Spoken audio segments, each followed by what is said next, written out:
Hello everyone, welcome और welcome back. तो आपने सुना ही होगा कि पुतिन के दिमाग पर हमला हुआ है। इसका क्या मतलब है?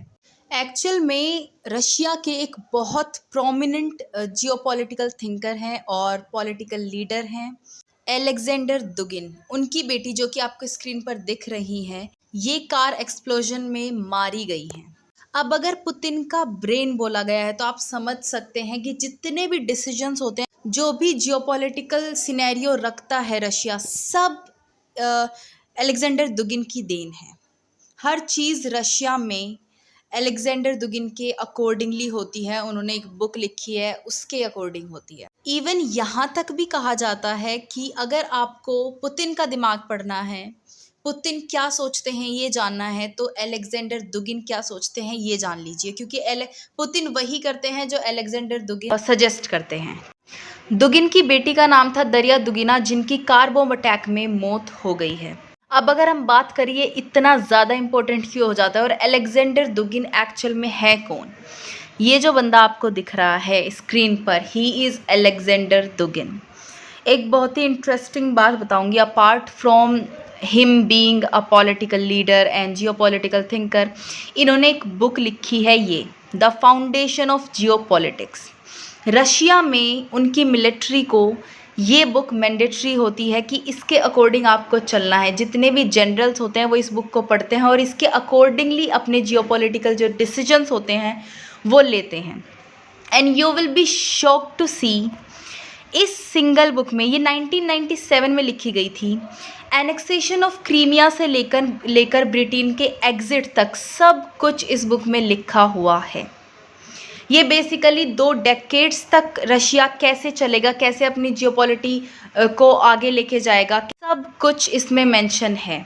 यहाँ तक कि रशिया के रिलेशंस दूसरी कंट्रीज़ के साथ क्या हैं, रशिया चाइना को लेकर क्या सोचता है, ऑस्ट्रेलिया को लेकर क्या सोचता है, यूरोपियन यूनियन, अमेरिका, इंडिया, हर कंट्री को लेकर क्या सोचता है और कैसे रशिया अपने आप को एक्सपेंड कर सकता है, अपनी टेरिटरी को एक्सपेंड कर सकता है और कैसे अपना वर्चस्व बना सकता है, ये सब इस बुक में मेंशन है। कैसे कैसे कब कब क्या स्टेप्स लेने हैं, कब कौन सी कंट्री का कैसे यूज़ करना है।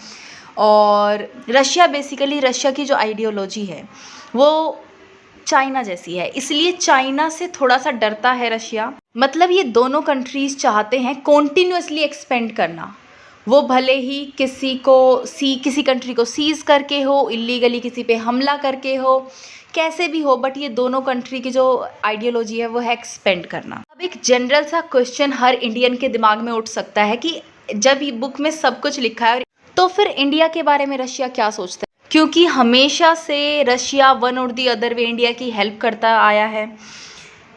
अगर मैं बात करूँ बुक के अकॉर्डिंग, तो रशिया ज़्यादा इम्पोर्टेंस नहीं देता है, वो बस एक मोहरे की तरह देखता है इंडियन ओशन तक पहुंचने की, और इंडिया के साथ ट्रेड अच्छे बनाए रखने की बात भी उसमें लिखी गई है बुक में। ये बहुत ही डिसअपॉइंटिंग सी बात है, लेकिन इस बुक में ऐसा ही लिखा है। अब हम बात करते हैं उन चीज़ों की जो इस बुक में लिखी गई हैं और सच हो चुकी हैं। Invasion of Georgia by Russia in 2008 उनमें से एक चीज़ है जो सच हुई है और इस बुक में लिखी हुई है। रशिया ने 2008 में ये बोला था कि जो जॉर्जिया है वो साउथ ओसेटिया को बहुत सप्रेस कर रहा है, वहाँ जीनोसाइड करवा रहा है और बेसिकली बहुत ज़्यादा एग्रेशन दिखा रहा है उसके अगेंस्ट, और इसलिए रशिया ने उस पर अटैक कर दिया जॉर्जिया पे, ठीक है। लेकिन ऐसा कुछ था नहीं, और आज के टाइम पे जो साउथ ओसेटिया है उसमें रशियन मिलिट्री रहती है बहुत ज़्यादा, लेकिन इंटरनेशनली रिकग्नाइज नहीं करा गया है कि इंडिपेंडेंट है या फिर रशिया के कंट्रोल में है, नहीं, अभी भी उसको जॉर्जिया का हिस्सा माना जाता है।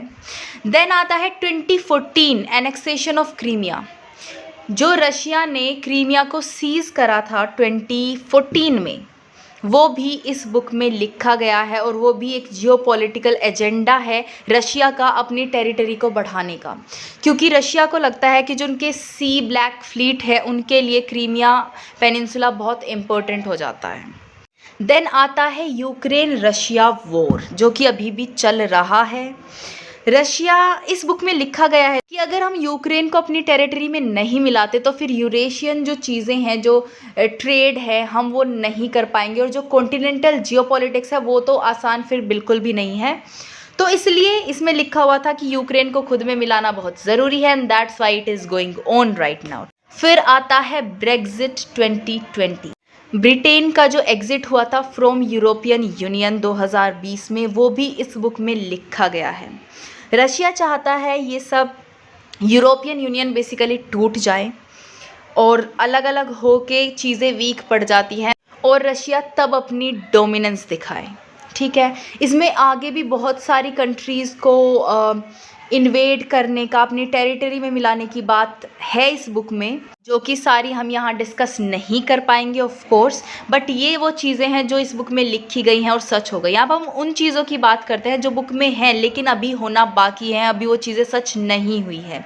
उनमें से ये 3 चीज़ें इंपॉर्टेंट है: Moscow Berlin axis, Moscow Tokyo axis and Moscow Tehran axis. अगर हम बात करते हैं मॉस्को बर्लिन एक्सिस की, तो ये फोकस करता है separation of former Soviet states, जो कि यूरोप में है, फ्रॉम द एटलांटिसिस्ट्स, मतलब जो पहले स्टेट्स थी सोवियत यूनियन में और अब यूरोप में है, उनका अगर कोई भी रिलेशन है, कोऑपरेशन है विद एटलांटिसिस्ट, उनको सेपरेट करना, मतलब उनको यूरोपियन यूनियन से भी सेपरेट करा देना और नाटो से भी। एटलांटिसिस्ट क्या होते हैं? अटलांटिसिस्ट होते हैं जो भी कोई सपोर्ट करता है cooperation between US and western Europe, उन सब को अटलांटिसिस्ट बोलते हैं। ठीक है, लाइक कनाडा और अमेरिका का जो कोऑपरेशन है विद द यूरोपियन यूनियन के जो स्टेट्स है, और यूके, स्विट्ज़रलैंड, नॉर्वे, इन सब के साथ, इन सब को अटलांटिसिस्ट बोला जाता है। ठीक है, अब अगर हम बात करें मॉस्को टोक्यो एक्सिस की, तो ये फोकस करता है चाइना को कॉम्बैट करने में। जैसा कि मैंने पहले भी बोला, चाइना को एक थ्रेट मानता है Russia in its expansion according to this book, क्योंकि चाइना की जो आइडियोलॉजी है वो भी एक्सपेंड करने की है और रशिया की भी। तो इसीलिए आपने देखा भी होगा कि जब चाइना साउथ वेस्ट सी में अपने आप को एक्सपेंड कर रहा होता है तो रशिया उसकी साइड लेता है, उसकी हेल्प कर रहा होता है। क्यों? क्योंकि रशिया खुद में चाहता है कि चाइना का फोकस दूसरी तरफ रहे और उस साइड ना जाए, रशिया की तरफ ना जाए। ठीक है, अब अगर हम बात करें तीसरी चीज़ की, तो वो है द मॉस्को तेहरान एक्सिस। ये एम करता है इस्लामिक वर्ल्ड को। इसमें बताया गया है कैसे इस्लामिक जो कंट्रीज़ हैं उनको इन्फ्लुएंस में लिया जाए और उनके ऊपर डोमिनेंस दिखाई जाए। ठीक है, तो ये सब चीज़ें हैं इस बुक में, और ये थे अलेक्जेंडर दुगिन। जो दारिया दुगिना थी वो अपने फादर की ही कार में थी, तो माना जा रहा है कि ये अटैक अलेक्जेंडर दुगिन को मारने के लिए ही हुआ था, बट मिस्टेकनली उनकी लड़की इसमें मारी गई। बाकी अगर ऐसा हो जाता, दुगिन की मौत हो जाती, तो पता नहीं पुतिन क्या एक्शन लेते। ये भी सुनने में आया था कि पुतिन को मारने की भी बात चली थी कुछ दिन पहले। तो अगर ऐसा होता है तो पुतिन कोई भी स्टेप ले लेंगे जो कि पूरे वर्ल्ड को झेलना पड़ेगा। अब ये अटैक्स किसने करवाई है किसी को नहीं पता। यूक्रेन भी हो सकता है, यूएस से भी हो सकता है, और ऐसा भी माना जाता है कि रशिया में ही कुछ लीडर्स ऐसे हैं जो पुतिन की आइडियोलॉजी के अगेंस्ट है। वो बोलते हैं कि जो पुतिन है वो एक ग्रेव डेंजर में रशिया को पुश कर रहा है। तो कोई भी हो सकता है जो भी इनके अगेंस्ट है। बाकी सल्यूशन यही होता है कि आप पीसफुली बैठकर अपने जितने भी डिफरेंसेस हैं उनको सॉर्ट आउट करें। ठीक है, तो this was the news for you guys. I hope you like this video. If you like it, please give it a thumbs up and subscribe to my channel, and I'll see you in the next video. Till then, stay happy, healthy and bye.